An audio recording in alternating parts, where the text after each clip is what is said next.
Ok, tu joues à Magic, mais est-ce que tu connais l'histoire des friches d'Eldraine en entier? Et oui, c'est la partie 2, j'ai pas réussi à tout faire tenir dans une seule vidéo. Si t'as pas vu la partie 1, je te conseille d'aller la regarder avant parce qu'on s'était arrêté en pleine action et qu'on s'y remet direct maintenant. Donc on en était au moment où Tarelion, le grand roi des fées, a fait venir Kellan le paysan pour lui demander de l'aider à mettre fin à la malédiction du sommeil et qu'en échange, il lui donnera des informations sur qui est son véritable père. Kellan, il est trop chaud, il accepte d'aller buter les 3 sorcières à l'origine de la malédiction. Hilda la cruelle, Agatha l'insatiable et Harriet la charmeuse. J'avoue, à première vue, on dirait plutôt des pseudos de drag queen que des sorcières maléfiques, mais bon, méfions-nous quand même. Kellan, il commence à chercher les 3 sorcières un peu partout et il rencontre Ruby qui va l'aider dans sa quête parce qu'il sait pas se battre et qui lui fait un peu pitié. Il trouve la cabane d'Agatha la cannibale et en 2 temps 3 mouvements, il l'envoie se faire bien cuire le cul, au sens littéral, en la poussant dans son propre chaudron. La deuxième sorcière, Hilda, c'est clairement la reine des neiges. Elle s'est construit un palais des glaces super isolé au fin fond du trou du cul du monde pour être sûr que personne vienne lui rendre visite. Kellan et Ruby, ils bravent les tempêtes de neige pour lui péter la gueule et voir autant de détermination dans de si petits êtres, ça fait fondre son cœur de glace. Du coup, elle leur donne sa couronne magique pour prouver à Tarelion qu'ils ont réussi leur quête. De son côté, Rowan, elle a atteint le château d'Harriet où elle a découvert que c'est elle qui maintient le sommeil maléfique en place avec l'aide d'Ashiok, un planeswalker qui contrôle les rêves et les cauchemars et qui a la chance d'avoir encore son étincelle.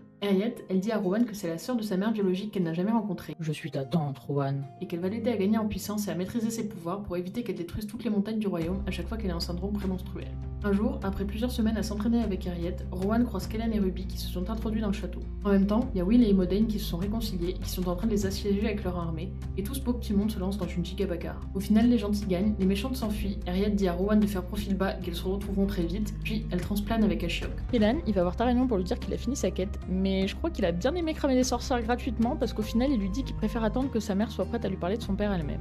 Il rentre chez lui, sa maman lui explique qui est son père. Ouh, on n'a pas attendu trop longtemps. Et ce n'est autre que Oko, un planeswalker changelin originaire de Lorwyn dont on n'a pas fini d'entendre parler. Kellan a vraiment envie d'en savoir plus sur lui, et un jour, il tombe sur une percée de présage, et il décide de la traverser, laissant derrière lui Eldraine, sa maman et Maléfice. Et voilà, c'est fini pour les friches d'Eldraine, n'hésite pas à liker la vidéo si elle t'a plu, et si tu veux rien rater de la suite des aventures de Kellan, Oko et de tous les autres planeswalkers, en moins de 3 minutes ou presque, abonne-toi.